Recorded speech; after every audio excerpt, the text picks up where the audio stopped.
Let's go back now live to Dubai, and our guest Amjad Taha, British Arab journalist, political analyst, the regional director at the British Middle East Center for Studies and Research, and author of the book, The Deception of the Arab Spring. Amjad, I certainly want to give you a chance to finish the point you were making, but I also want to ask you, you talked quite a bit about the Iranian threat, and I've heard reports of Israeli objections, possibly the Emirates getting the F-35 stealth fighter jet from the U.S.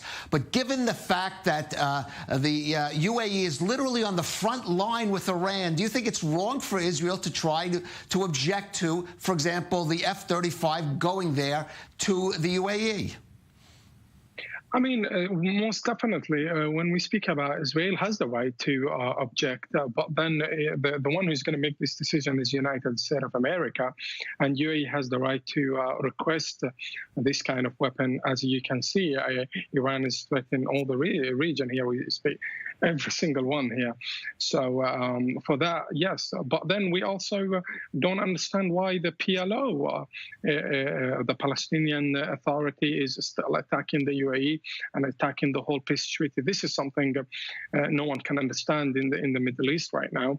The support for the PLO, I can guarantee you, in the Arab world is waning and it's going down. Many Palestinians in the UAE and other Gulf states are calling for a downfall of Palestinian Authority because of the corruption it's been unable to achieve anything whatsoever for the Palestinian.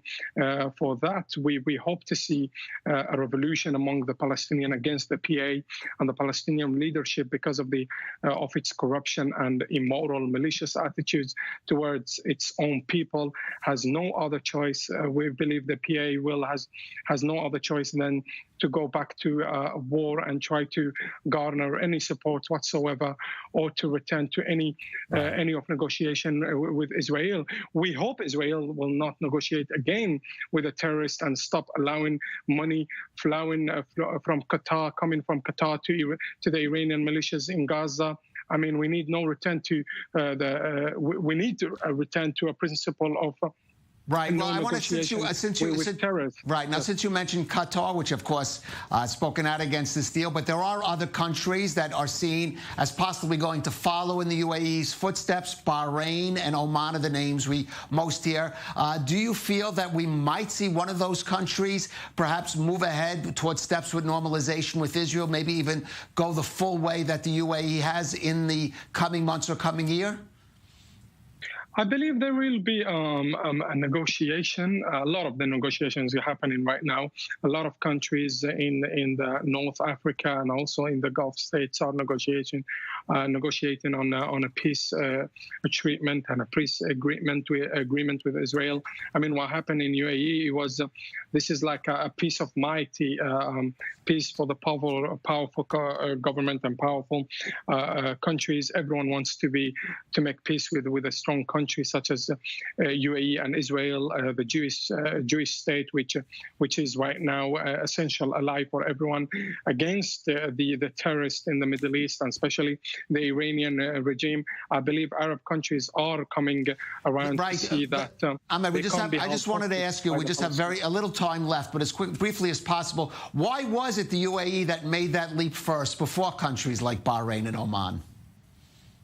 Well, UAE has its own perspective on going forward with peace, and they have been asked by many countries in the Middle East and also in Europe to get involved in the peacemaking between Israel and Palestine. And I believe Arab countries are coming around to see that they can't be held hostage by the Palestinians, and they have their own interest right now to develop peace with Israel, to exchange technology, and to exchange all kind of things. Especially right now, we're speaking about countering coronavirus and getting the vaccine development. All the Arab countries willing to make that peace treaty. Obviously, every country has its own perspective and its own way, and I think the best way it was UAE right now. All right, certainly seems that perspective from Dubai right now. Amjad Taha, thank you for joining us on I-24 News, and I hope I'll be hosting you in our studio someday here in Tel Aviv. Very soon. Someday soon. I hope so, Amjad. Thank you for joining us.